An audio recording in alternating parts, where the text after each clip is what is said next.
തൊഴിൽ രഹിതരായ വിത്തുകാളകളുടെ അവകാശങ്ങൾ സംരക്ഷിച്ചു കിട്ടുന്നതിന് വേണ്ടിയിട്ട് സ്ഥലം MLA-യുടെ വീട്ടു പഠിക്കല്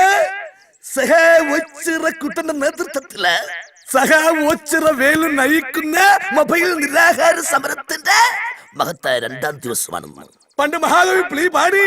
വിദ്യായന്തിനു മർത്യനു വിത്തു കാളകൈവശമാവുകിൽ പരമ്പര ഗതാഗത പ്രത്യുത്പാദന രംഗത്തിനെ അട്ടിമറിക്കാൻ പ്രത്യുത്പാദന രംഗത്ത് യാതൊരു പാരമ്പര്യവുമില്ലാത്ത ഒരു പീറ ചെറുക്കന് ഡോക്ടർ പട്ടം കൊടുത്ത് ഇങ്ങോട്ടേക്ക് അയച്ച വ്യവസ്ഥിതിയെ, ആ യാഥാസ്ഥിതിക വ്യവസ്ഥിതിയെ ഞാൻ ചോദ്യം ചെയ്യുകയാണ്. പ്രിയമുള്ളവരെ, ഇന്ന് മൃഗങ്ങളുടെ ബീജം മാത്രമാണ് വിദേശത്ത് നിന്ന് ഇറക്കുമതി ചെയ്യുന്നത്. എന്നാൽ നാളെ മനുഷ്യ ബീജവും ഇറക്കുമതി ചെയ്താൽ, അല്ലെ പുരുഷന്മാരെ, നിങ്ങളുടെ അവസ്ഥ ഈ വിത്തുവാളയേക്കാൾ ഭയാനകമായിരിക്കും. ഓർക്കുക വല്ലപ്പോഴും. ഓ, അവന്റെ ഒടുക്കത്തെ ഒരു മൊബൈൽ സമരം. വേറെ ഒരു സ്ഥലവും കണ്ടില്ല ഇവന്. അച്ചമ്മയെ സ്വാധീനിച്ച് എന്റെ മൊബൈൽ സമരം തകർക്കാനുള്ള പദ്ധതിയുമായിട്ടാണ് ആ കൊച്ചുതണ്ടി ഇങ്ങോട്ട് വന്നിരിക്കുന്നത്. ഭൂമിയെ കാണാനുള്ള എല്ലാ പ്ലാനിങ്ങും പൊളി. ഏതായാലും വെച്ച കാലം മുമ്പോട്ട് തന്നെ. അവന് മുമ്പ് ഞാൻ കാര്യം സാധിക്കും. ഇവനെന്തിനാ ഓടണേ? അച്ചമ്മേ,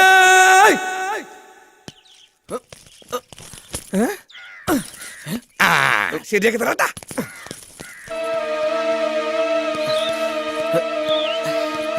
എവിടെയാണ് നിന്റെ ഭൂമിക ചേച്ചി? ഇയാളെന്തിനാ ഇപ്പൊ ഇങ്ങോട്ട് വന്നേ? ചുമ്മാ ഒന്ന് കാണാൻ. ആരെ? അല്ല, ഇതുങ്ങളൊക്കെ ഹലോ. ലക്ഷണം കണ്ടിട്ട് സൂക്കടെന്നാന്ന് മനസ്സിലായി. അല്ല, എന്ത് ധൈര്യത്തില് താനിപ്പോ ഇങ്ങോട്ട് കയറി വന്നേ? ഇളയച്ചൻ ഇവിടെ ഇല്ലാത്ത തന്റെ ഭാഗ്യം. എല്ലാം അറിഞ്ഞിട്ട് തന്നെയാ ഞാൻ ഇങ്ങോട്ട് വന്നത്. കൃത്യമായി പറഞ്ഞാൽ MLA-യും പരിവാരങ്ങളും ഇപ്പോ തഹസീൽദാരുടെ കല്യാണ സ്ഥലത്ത് എത്തിയിരിക്കും.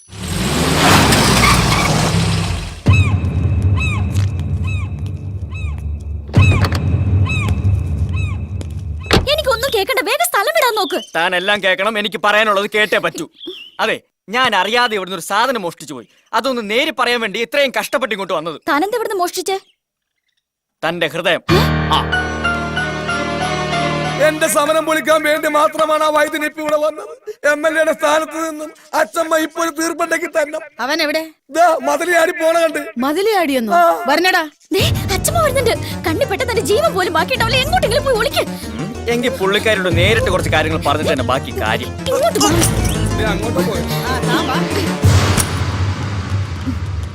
ആ ഡോക്ടർ ചെക്കനെ കണ്ടോ നീ? ഞാൻ കണ്ടില്ല. അവന്റെ പാണ്ഡം. അപ്പൊ എന്തിനാ അവൻ ഇവിടെ വന്നറിയണമല്ലോ. വാടോ. അച്ഛമ്മ, അവൻ പോട്ടോ. വേദന ഒന്നും എടുക്കില്ലാട്ടോ. സാരമില്ല.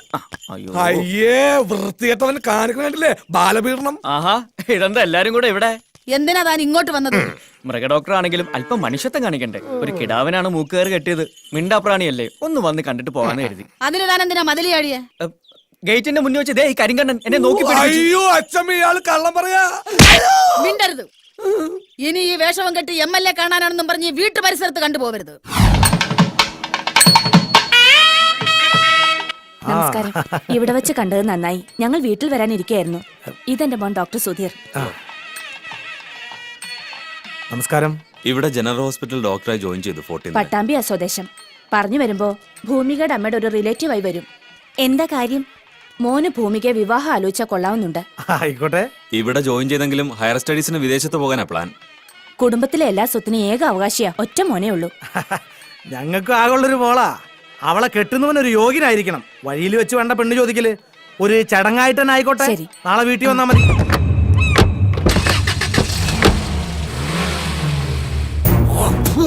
അവനെ കൊണ്ട് അവളെ ഞാൻ കെട്ടിക്കും. ആയുധങ്ങളും ശക്തിയും കൊണ്ട് നേടാത്തത് ഭരതൻ യുക്തി കൊണ്ട് നേടും. ബ്രഹ്മാസ്ത്രം തൊടുത്തിരിക്കുക അവന്റെ നെഞ്ചിലേക്ക്.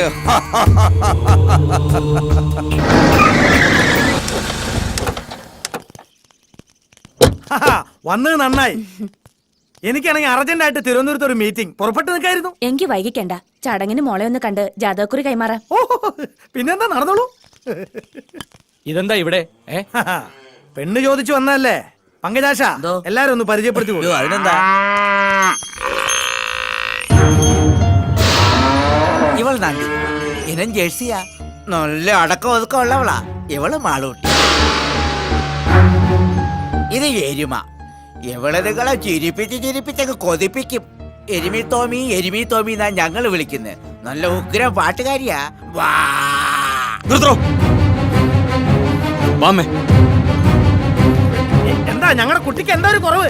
ഹേയ്, താൻ അഭിപ്രായം ഒന്നും പറഞ്ഞില്ല. എന്താ പെണ്ണിന് ഇഷ്ടായില്ലേ? വിളിച്ചു വരുത്തിയത് അപമാനിക്കാനായിരുന്നു അല്ലേ? അതെ, നിന്നെയൊക്കെ ക്ഷണിച്ചു വരുത്തി ഇങ്ങനെ സൽക്കരിച്ചാലേ മറ്റുള്ളവർക്ക് ഒരു പാടാവുള്ളൂ. എനിക്കറിയാം നിന്റെ ഈ വരവിന്റെ പിന്നിൽ ബുദ്ധി ആറിയതാണെന്ന്. ആ ഭരതന്റെ അല്ലേ? ഏത് കൊടികെട്ടിയ സായിപ്പായാലും കോറാത്ത പെണ്ണിനെ മോഹിച്ചാൽ കുടലെടുത്തേ വിടത്തുള്ളൂ ഇവിടത്തെ പിള്ളേര്. ഞങ്ങൾ ദാനം ചോദിക്കാൻ വന്നല്ല. മോനെ നീ വേണ്ട, അമ്മ മിണ്ടായിരിക്കെ. പണം കൊണ്ടും കുടുംബഹിമ കൊണ്ടും കോറോത്തുകാരെക്കാൾ ഒട്ടും പുറകിലല്ല ഞങ്ങള്. ഞങ്ങൾക്കാരുടെ ഔദാര്യം വേണ്ട. ഭൂമികയെ നേരിട്ട് കണ്ട് ഞാൻ മനസ്സറിഞ്ഞോളാം.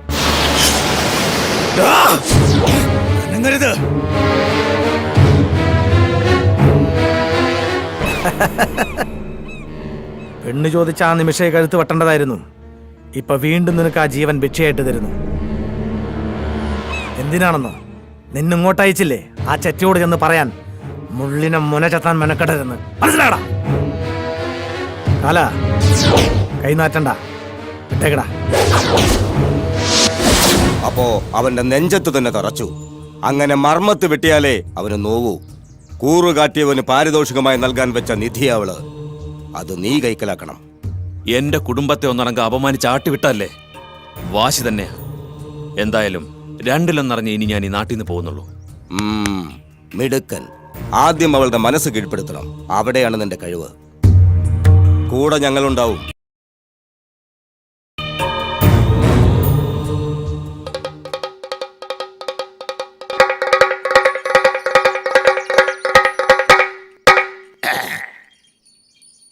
നാടൻ ബീജം തിളങ്ങുന്നു.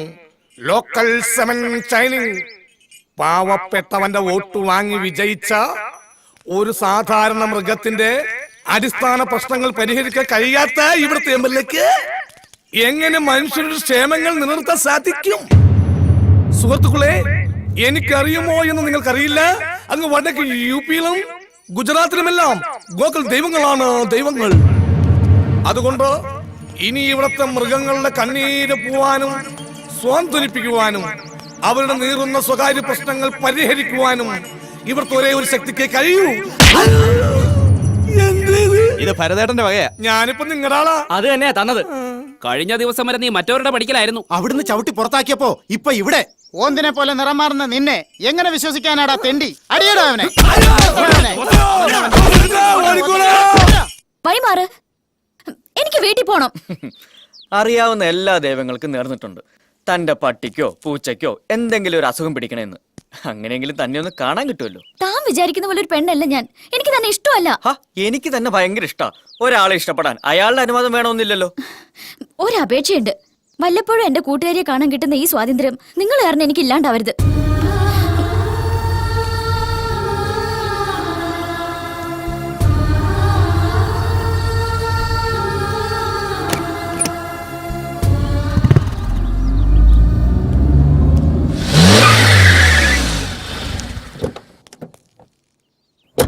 തന്റെ എല്ലാ പ്രശ്നങ്ങളും എനിക്കറിയാം.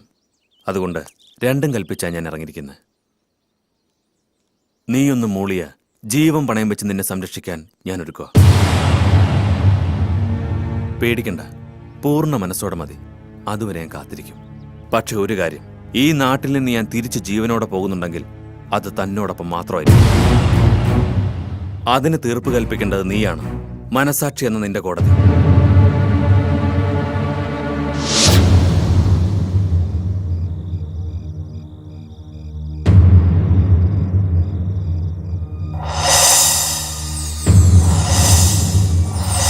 ഒരു നോക്ക് കണ്ട അന്ന് മുതൽ നിന്നെ ഈ നെഞ്ചിൽ കൊണ്ട് നടക്കുകയാണ്. ഞാൻ മാത്രമല്ല, എന്റെ കുടുംബക്കാർ നിനക്ക് വേണ്ടി അവമാനിതരായി. ഞാൻ ഈ നാട്ടിൽ വന്നതുപോലും നിന്നെ സ്വന്തമാക്കാനാണ്. ഇപ്പോഴും നട്ടലോടെ നിൽക്കുക, നിന്റെ മനസ്സമ്മതത്തിന് വേണ്ടി മാത്രം. എന്നെ വെറുക്കാൻ പറ്റുമോ നിനക്ക്? എന്നെ അകറ്റാൻ പറ്റുമോ നിനക്ക്?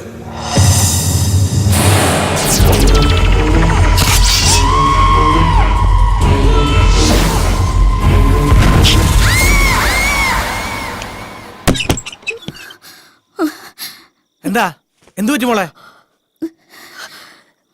അന്നത്തെ പെണ്ണന്വേഷണവും ബഹളവും കഴിഞ്ഞ പിന്നെ എങ്ങനെയാ? കണ്ട തെണ്ടിയൊക്കെ പെണ്ണ് ചോദിച്ചു ഒരു അവസരം ഉണ്ടാക്കി കൊടുത്തിട്ടല്ലേ? ഇല്ല, ഒരുത്തിനോർത്ത് നീ ഇനി പേടിക്കേണ്ടി വരില്ല.